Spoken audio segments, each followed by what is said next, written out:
smart EV startup NIO finally unveiled its first smart electric and autonomous sedan, the ET7. It's the most important model for NIO to date. I like to give some of my thoughts on four things: the 150 kilowatt hour battery pack, the latest NIO autonomous driving or NAD platform using LiDAR for the first time, the battery swapping second generation, as well as competition. So NIO Day 2020 was actually held in 2021. Part of the reason had to do with the pandemic, and also really, is solid state battery really ready? Now, the mystery surrounding the 150 kilowatt hour battery pack obviously is who supplies it. Rumors has it that it's a company called Qingtao in Chinese, based in Kunshan near Suzhou, which is an hour or so away from Shanghai. We're still roughly 2 years away from really seeing this vehicle on the roads. And 2 years, a lot can change. The solid state battery, from what I hear over the years, is the industry consensus believes quantity production won't be reached until at least, 2025. The timing is quite interesting, that you really have to wait close to 2 years to be able to deliver it. And I think from now until then, the technology, it remains still to be seen, whether from a cost perspective, from safety, technological, from a processes manufacturing perspective. I think there will be a lot of question to be answered. Autonomous driving is the key selling point of this sedan. It claims it's the first production smart EV to use an automotive grade LiDAR. It's produced by a company called InnoVusion, which is actually a company invested by NIO Capital, NIO's investment arm. And in terms of a spec, it's also out of this world. It's got 120-degree field of view, 300 laser beams, 500 meters of detection. And another important thing to point out is really what William said at the event, which is horsepower plus computational power is what defines the next generation smart electric vehicle. So NIO is all out on this computational power thing. It uses a so-called Atom computational platform, which uses the NVIDIA's Drive Orin chips, and there are 4 of them. And that gives the vehicle a computational power of 1,016 tera operations per second. And if I remember correctly, William said that's 7 times faster than what Tesla currently offers on their vehicles. Everything is almost the first in the world on this vehicle.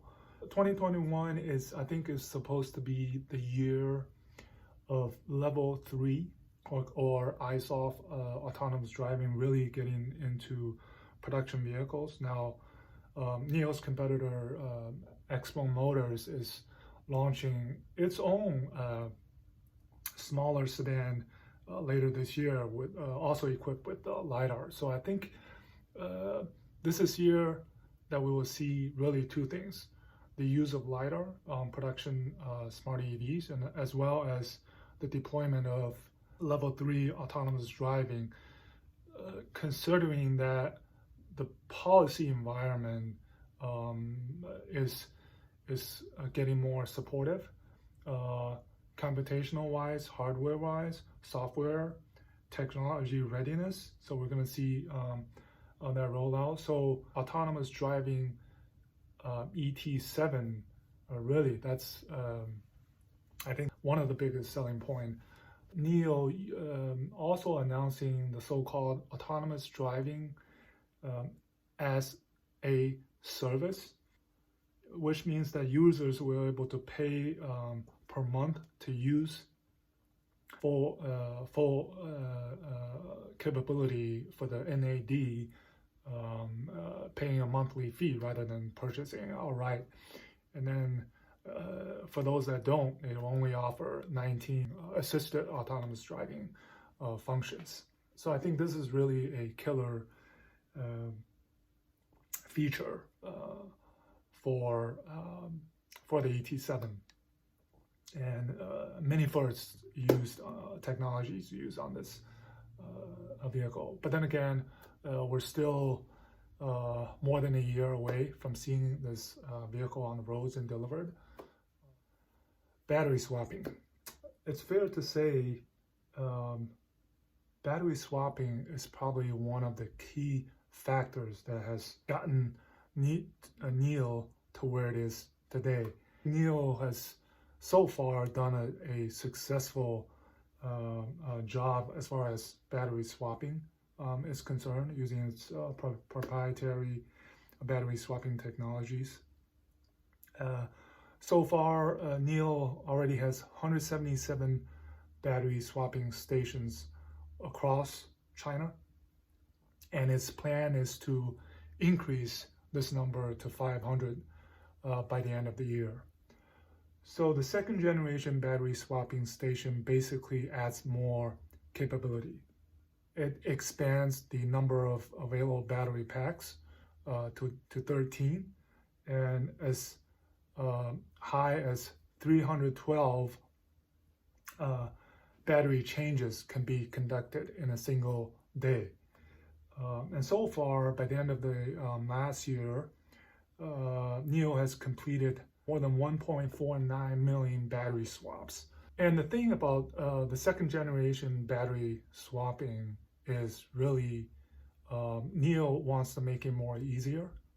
So basically what happens is you go to the battery swapping station and it's one click and the car will automatically back into the battery swapping garage and do the battery swapping autonomously.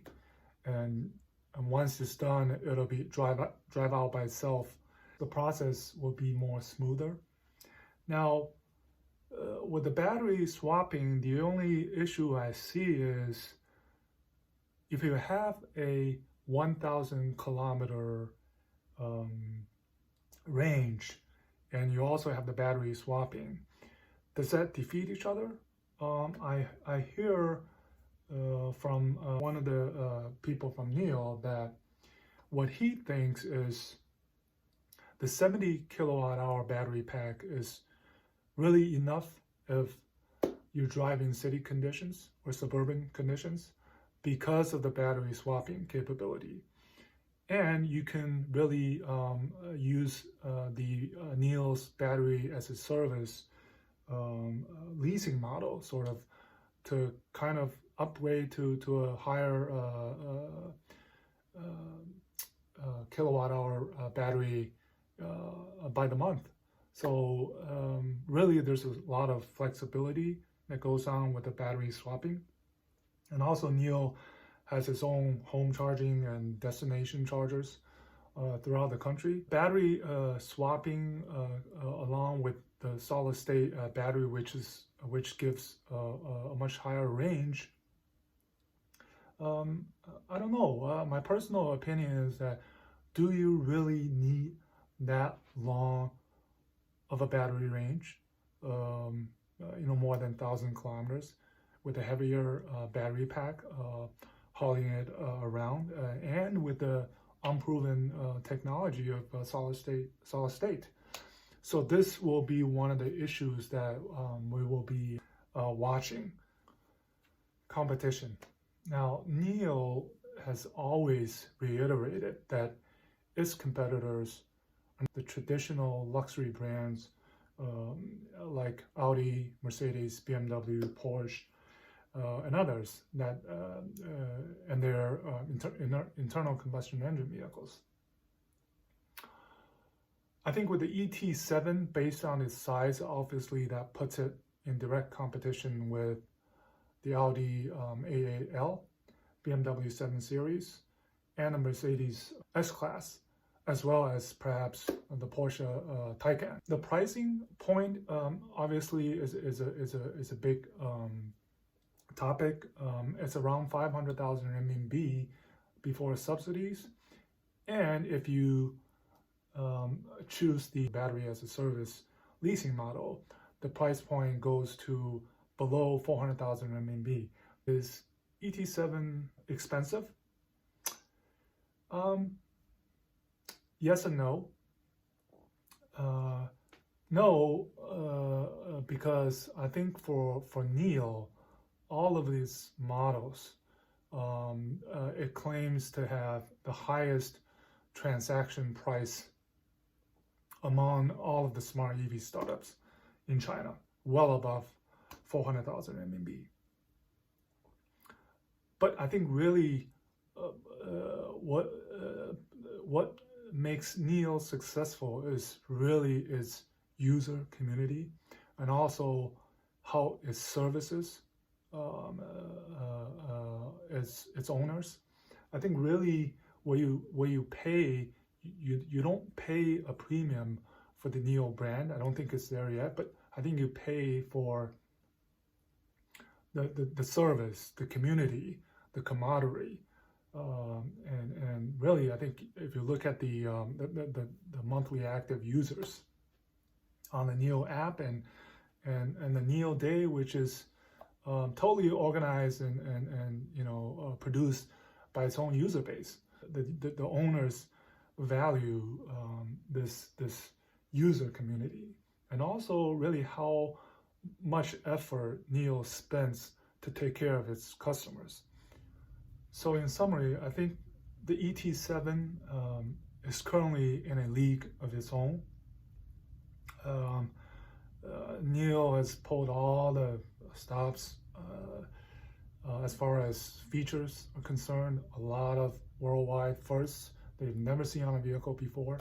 Although I think the wait is a bit long relative to what NIO has done in the past. But I wouldn't be surprised of a huge order volumes for this car.